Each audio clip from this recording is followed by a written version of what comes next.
12ቱን የእንግሊዝኛ ቴንሶች በቀላሉ እንዴት ማስታወስ እንደምትችሉ ልንገራችሁ። በመጀመሪያ 3 ጊዜዎች አሉ፣ ያለፈ፣ ያሁንና የወደፊት። በእንግሊዝኛ ፓስት፣ ፕሬዘንት፣ ፊውቸር ይባላሉ።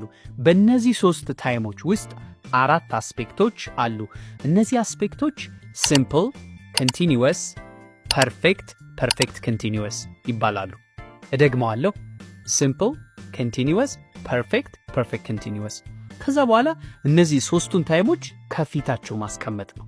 ከፓስት እንጀምር። ፓስት ሲምፕል፣ ፓስት ኮንቲኒዩስ፣ ፓስት ፐርፌክት፣ ፓስት ፐርፌክት ኮንቲኒዩስ። 4ቱን ቴንስ ዘጋን። ወደ ፕሬዘንት ስንመጣ በተመሳሳይ ፕሬዘንት ሲምፕል፣ ፕሬዘንት ኮንቲኒዩስ፣ ፕሬዘንት ፐርፌክት፣ ፕሬዘንት ፐርፌክት ኮንቲኒዩስ። 8ቱን ዘጋን። አሁን ወደ ፊውቸር እንሄዳለን። ፊውቸር ሲምፕል፣ ፊውቸር ኮንቲኒዩስ፣ ፊውቸር ፐርፌክት፣ ፊውቸር ፐርፌክት ኮንቲኒዩስ። አያችሁ 12ቱንም ጨረስን ማለት ነው።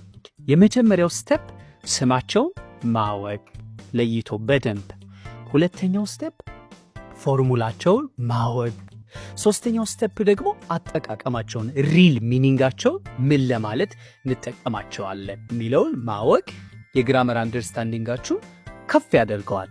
ቴንስ ማወቅ ብዙ ነው ጥቅሙ። ስለ አክቲቭ ፓሲቭ ቮይስ፣ ዳይሬክት ስፒች፣ ኢንዳይሬክት ስፒች፣ በጣም ብዙ ነገሮች ኮንዲሽናል ሴንተንስ ለማወቅ ቴንስን ማወቅ አግባብ ነው ብዬ አስባለሁ።